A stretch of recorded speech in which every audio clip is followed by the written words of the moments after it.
Hi నమస్తే, నేను మీ Nandini. Welcome back to Nandini Ramesh world. ఈరోజు మన కిచెన్లో rich and tasty cashew gobi masala ఎలా చేసుకోవాలో చూద్దాం. ఈ కర్రీ స్పెషల్ ఏంటంటే సాఫ్ట్ గోబీ ప్లస్ కాజు రిచ్నెస్ రెండింటి కాంబినేషన్లో సూపర్గా ఉంటుంది. ఇది రైస్కి, చపాతీ రెండింటికి కూడా పర్ఫెక్ట్గా సెట్ అవుతుంది. వీడియోని స్కిప్ చేయకుండా ఎండ్ వరకు చూడండి.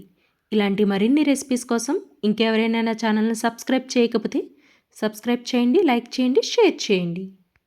దీనికోసం నేను 2 క్యాలీఫ్లవర్లు తీసుకొని ఇలా చిన్న పీసెస్ కింద కట్ చేసుకొని హాట్ వాటర్లో 2 నిమిషాల పాటు పసుపు వేసి కొంచెం ఉడికించుకొని స్ట్రైనర్లో వేసి ఇలా డ్రైన్ చేసుకొని పక్కన పెట్టుకోవాలి. ఇప్పుడు వీటిని మిక్సీ జార్లో వేసుకొని పల్స్ మోడ్లో ఒక 3 టైమ్స్ గ్రైండ్ చేసుకోవాలి. ఇది కొంచెం పేస్ట్లో అక్కడక్కడ క్యాలీఫ్లవర్ పీసెస్ తగులుతూ ఉండేలా గ్రైండ్ చేసుకోవాలి. దీన్ని అంతటిని ఒక ప్లేట్లో వేసుకొని ఇందులోనే 1/2 స్పూన్ సాల్ట్, 1 స్పూన్ కారం, 1/2 స్పూన్ గరం మసాలా, కొంచెం కొత్తిమీర వేసుకొని ఒక 3 టేబుల్ స్పూన్ బియ్యం పిండి వేసుకోవాలి. ఇదంతా బాగా కలిసేటట్టు కలుపుకొని పక్కన పెట్టుకోవాలి. ఇప్పుడు స్టవ్ వెలిగించి ఒక ప్యాన్ పెట్టుకొని ఇందులో కొంచెం ఒక 2 స్పూన్స్ ఆయిల్ హీట్ చేసుకోవాలి. ఆయిల్ బాగా హీట్ అయిన తర్వాత మనం కలిపి పెట్టుకున్న క్యాలీఫ్లవర్ పేస్ట్ ఇందులో వేసుకోవాలి. ఈ కర్రీకి మనకు ఆయిల్ ఎక్కువగానే పడుతుంది. ఇదంతా ఇలా కలుపుకుంటూ ఒక 10 నిమిషాల పాటు మంటను మీడియం ఫ్లేమ్లో పెట్టుకొని ఇలా ఫ్రై చేసుకుంటూ ఉండాలి. కాసేపటికి మనకి ఇది ఇలా దగ్గర పడి ఆయిల్ సెపరేట్ అవుతుంది. ఇప్పుడు దీన్ని ఒక ప్లేట్లోకి తీసి పక్కన పెట్టుకోవాలి. ఇప్పుడు ఇదే ప్యాన్లో ఒక 2 స్పూన్స్ ఆయిల్ వేసుకోవాలి. ఆయిల్ బాగా హీట్ అయిన తర్వాత ఇందులోనే కొంచెం జీడిపప్పు వేసుకోవాలి. పొట్టు తీసిన వెల్లుల్లి కూడా 8 రెమ్మలు వేసుకొని ఇది కొంచెం ఫ్రై అయ్యేంత వరకు ఇలా కలుపుకుంటూ ఫ్రై చేసుకోవాలి. చూడండి, మనకి ఇవి కొంచెం ఫ్రై అయిపోయాయి కదా. ఇప్పుడు 3 మీడియం సైజ్ ఆనియన్స్ బాగా చిన్న పీసెస్ కింద కట్ చేసుకొని వేసుకోవాలి. ఇందులోనే 4 పచ్చిమిర్చి కూడా చిన్న పీసెస్ కింద కట్ చేసుకొని వేసుకొని ఇవన్నీ మనకి గోల్డెన్ బ్రౌన్ కలర్ వచ్చేంత వరకు ఇలా ఫ్రై చేసుకుంటూ ఉండాలి. చూడండి, కాసేపటికి ఆనియన్స్ అన్నీ ఇలా ఫ్రై అయిన తర్వాత 3 మీడియం సైజ్ టమాటో కూడా కట్ చేసి వేసుకోవాలి.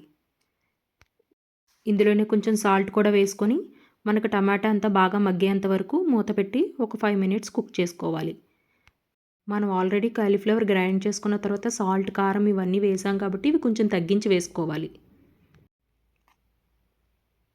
5 మినిట్స్ తర్వాత మనకు టమాటా అంతా బాగా మగ్గిపోయి ఆయిల్ అంతా సెపరేట్ అయింది కదా.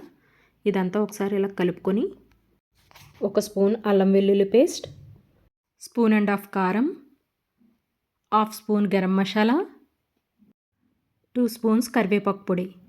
ఈ కరివేపాకు పొడి కూడా ఎలా చేసుకోవాలన్నది మన ఛానల్లో ఉంది. వీడియో లింక్ డిస్క్రిప్షన్లో ఇస్తాను. ఇదంతా వేసి ఒకసారి బాగా మిక్స్ చేసుకోవాలి. మనకు కొంచెం ఆయిల్ సెపరేట్ అయ్యేంత వరకు దీన్ని ఇలా కలుపుకుంటూ ఫ్రై చేసుకుంటూ ఉండాలి. చూడండి, 2 మినిట్స్కి ఇదంతా ఇలా ఫ్రై అయిపోతుంది కదా. ఇప్పుడు ఇందులోనే మనం ఆల్రెడీ ఫ్రై చేసి పెట్టుకున్న క్యాలీఫ్లవర్ వేసేసుకోవాలి. ఇదంతా బాగా కలిసేటట్టు బాగా కలుపుకొని ఒక 10 మినిట్స్ పాటు లో ఫ్లేమ్లో పెట్టుకొని మూత పెట్టి కుక్ చేసుకుందాం. చూడండి, కాసేపటికి మనకు ఆయిల్ సెపరేట్ అవుతుంది కదా. ఇదంతా ఒకసారి కలుపుకొని మరలా మూత పెట్టి మరొక 5 మినిట్స్ కుక్ చేసుకోండి. ఇలా చేయడం వల్ల మనకు కర్రీ బాగా పర్ఫెక్ట్గా కుక్ అవుతుంది. చూడండి, మరో 5 మినిట్స్ తర్వాత దీని నుంచి కూడా ఆయిల్ సెపరేట్ అయింది కదా. ఇదంతా ఒకసారి బాగా మిక్స్ చేసుకొని కొంచెం కొత్తిమీరతో గార్నిష్ చేసుకుంటే మనకెంతో టేస్టీ అయిన క్యాష్యూ గోబీ మసాలా రెడీ. ఈ రెసిపీని అస్సలు మిస్ అవ్వకండి. చాలా అంటే చాలా టేస్టీగా ఉంది. మీరు కూడా ట్రై చేసి ఎలా వచ్చిందన్నది కామెంట్ చేయండి. ఈ రెసిపీ మీకు కూడా నచ్చితే మరి కొంతమందికి షేర్ చేయండి.